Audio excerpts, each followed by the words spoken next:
회장님, 예, 그냥 거기서 말씀 주세요. 이임생 이사 사의표명이 한 달 지났는데요. 사직서 제출했습니까? 그 9월 24일 이후에 바로 정신적인 쇼크를 받아서 입원을 했습니다. 그래가지고 지난주에 퇴원한 거로 알고 있고, 본인은 그 사의 의사를 표명했고 조만간 사의에 대한 사퇴에 대한 토의를 할 예정입니다. 국회 현안 질의 때문에 쇼크를 받았다고요? 뭐 본인이 굉장히 쇼크를 받아가지고 뭐 우울증이 생겼다고 이렇게 이야기하고 그래서 입원을 했었습니다. 다른 분들은 국회 와서 그런 경우가 없었던데 왜 그분은 그러시죠? 뭐 마음이 상당히 여린 것 같습니다.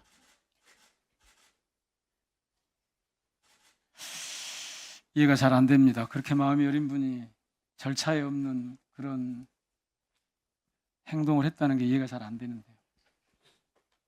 예, 좋습니다. 정몽규 회장님, 혹시 이임생 이사님은 언제 쇼크로 입원을 하신 겁니까?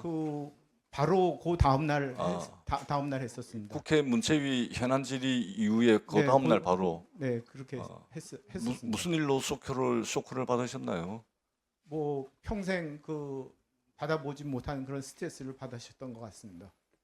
그러면은 우리 국회 문화체육관광위원회 현안 질의가 이임생 이사로 하여금 쇼크에 빠질 정도로 문체위가 무슨 부당한 질의를 했거나 또는 강요를 했거나 또는 문체위가 해서는 안 되는 그런 행위를 했다는 뜻은 아니죠. 뭐 그거는 아니라고 생각하고 본인이 여기서 질문하는 거에 대해서 상당히 무겁게 받아들였던 것 같습니다. 그러니까 마치 듣기에 따라서는 문체위가 마치 쇼크를 받을 정도로 했다 이렇게 오해해서 들릴 소지가 있기 때문에 제가 말씀을 드리는 것이고, 위원장인 제가 판단을 하기에는 오히려 이임생 이사가 문체위 현안 질의 과정에서 홍명보 감독의 선임의 절차와 과정에서 그동안 국민들께 알려지지 않았던 내용들, 문제가 있었다라는 내용들이 드러나니까 오히려 쇼크를 받은 것이 아닌가, 이렇게 보는 것이 그 현안 질의 끝나고 난 뒤에 대다수 국민들이 느꼈던 거 아닙니까? 근데 마치 국회 문체위의 현안 질의 때문에 마음이 여린 분이 그 충격으로 쇼크로 병원에 입원했다. 지금 이렇게 오해를 불러일으킬 수 있는 말씀을 우리 회장님께서 하고 계시는 겁니다. 그런 의미 아니죠? 네, 그런 의미는 아닙니다. 뭐 모든 사람이 뭐 국회 증언대 쓰게 되면 뭐 다 무겁게 받아들이고 부담스러운 것은 사실이라고 생각이 됩니다. 네, 앉아주셔도 되겠습니다.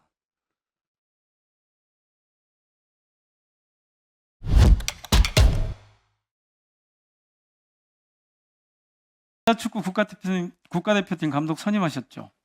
예. 제가 지난번에 축구대표팀 감독하고 여자축구대표팀 감독, 여자축구대표팀 감독하고 선임 과정을 표로 만들어놨거든요. 한번 봐보시죠. 예. 첫째, 크게 4가지 비교가 가능한데 전력강화위원회 구성이 됐죠?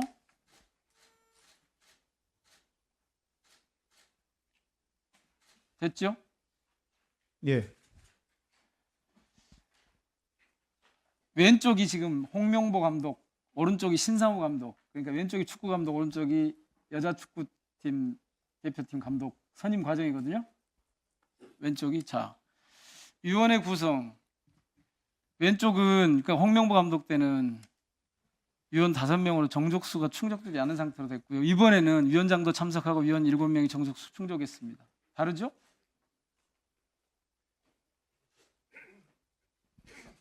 여러 가지 착오가 있는 것 같습니다. 저기 마지막 얘기한 첫 번째 자료를 한번 다시 좀 띄워봐 주세요. 위원회 구성에 있어서 마지막 10차 이후에 그렇습니다. 예. 그걸 말씀하시는 것 예, 같고요.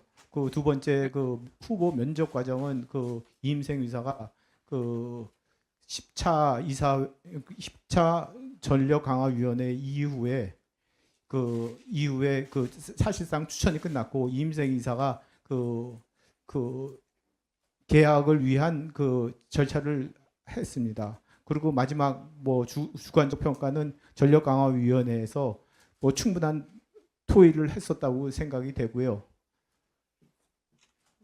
아니 제가 말씀드리는 건 왼쪽에 홍명보 감독 때하고 오른쪽에 신상호 감독 때가 오른쪽에 신상호 감독은 저희들이 현안질이 한 다음에 이루어진 거예요. 국회에서 한 다음에 예, 예. 아주 정상적으로 진행이 됐잖아요. 그리고 마지막 부분은 뭐 그때 그 국회에서 지적해 주셔가지고 뭐 내정 후에 이사회 결의를 하고서 그렇게 그 진행했었습니다. 회장님, 홍명보 감독을 선임할 때는 할 수 있는데, 그러니까 오른쪽에 지금 그 이후에 한 것처럼 저렇게 제대로 할 수 있는데 안 한 겁니까? 아니면 일부러 안 하신 겁니까? 그 전략 강화 위원회가 그 5개월 동안 계속 해가지고 그 감독 후보를 제대로 못 찾고 있었습니다. 그래가지고 그 9월달 그 A 매치를 앞두고서 거의 한 달 반밖에 안 남은 상황에서 그 회장님, 제가 드리는 말씀은 현안질의하고 국정감사하니까 감독 선임이 공정하게 오른쪽처럼 제대로 됐어요. 네, 그때 그 전에는 저렇게 엉망이었는데 그걸 제가 말씀드리는 거예요. 아니 그 뭐 그래서 저걸 할 수 있는데 안 하신 건지 그냥 아니, 그- 의도적으로 저렇게 하신 건지. 그 두 번째 그 남자 A 대표팀 감독 저거는 조금 그 본질과 좀 차이가 있다고 생각이 됩니다. 잠깐만, 그 표 다시 한번 올려주십시오. 왼쪽은 홍명보 감독 때, 오른쪽은 신상호 감독 때인데 국정감사 현안질의 이후가 오른쪽. 그 전에 왼쪽에 문제가 있으니까 저희들이 정리하는 것에 잘못된 게 있습니까? 그 왼쪽 오른쪽 중에 그 마지막 그 이사회 의결 요거만 차이 있고 나머지는 다 그 제대로 절차를 밟았다고 생각을 합니다. 다시 말씀드릴게요. 평가 제대로 하셨다는 거예요? 그 아니, 전력 강화 위원회에서 10차에 걸쳐서 뭐 그 저기는 체계적으로 정량 평가를 했어요. 근데 홍명보 감독 때는 주관적으로 주먹구구식으로 했어요. 서류도 제출 제대로 안 했고, 제가 여쭙는 건 왜 저렇게 현안질의하고 국정감사하고 나니까 제대로 할 수 있는데 그 전에는 안 하셨습니까? 라고 여쭙는 겁니다. 뭐 여러 가지 지적을 받아서 뭐 더 발전적으로 이렇게 진행했다고 생각합니다. 그러니까 그 전에는 잘못한 거 맞네요. 뭐 약간의 뭐 완벽하지는 않았다고 이렇게 생각합니다. 예. 자, 다음 그 PPT 한번 보여줘 보세요. 지금 감독의 선임에 대한 궁극적인 책임은 회장이 진다. 아니, 협회의 주요 정책과 결정에 대한 최종 책임은 모두 회장에게 있다. 저렇게 달라진, 그러니까 이전에 잘못된 선택 결정과 제대로 된 결정 사이에서 저희가 궁금한 건 왜 홍명보 감독 때는 절차와 규정을 제대로 지키지 않았습니까? 그래서 어떻게 책임을 지실 겁니까? 라고 여쭙는 거예요. 그 첫 번째 그 홍명보 감독 선임하고 그랬을 때는 그 전력 강화 위원이 벌써 5개월째 계속되고 있었습니다. 그리고 뭐 계속 공전하고 있었고요. 그 제대로 된 남자 감독을 찾지 못하고 그 여러 가지 그 시행착오를 겪고 있고 또 외국인 감독을 그 하고자 했지만 그분들이 그 딴 나라 감독을 하고 또 여러 가지 사정에 의해서 한국 감독을 못 맡겠다고 이렇게 했었습니다. 그래가지고 뭐 이렇게 됐다고 생각을 합니다. 그러니까 홍명보 감독 선임 과정에 문제가 없었고 저는 국민들이나 축구 팬들에게 따로 드릴 말씀이 없습니다. 그런 뜻인가요?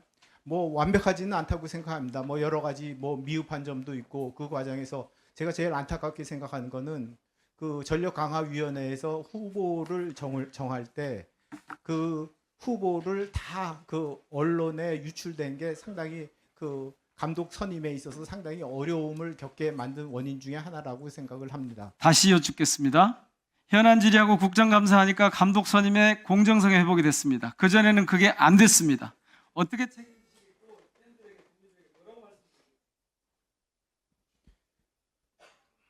그 저희가 뭐 완벽하게 뭐 모든 것을 다 잘한다고 말할 수는 없습니다만 그 규정에 따라서 열심히 잘 했고 뭐 그 지금까지 뭐 30여 년 동안 그 대한민국 남자 대표팀 감독 선임에 있어서는 항상 문제가 있고 반대 의견이 있었습니다.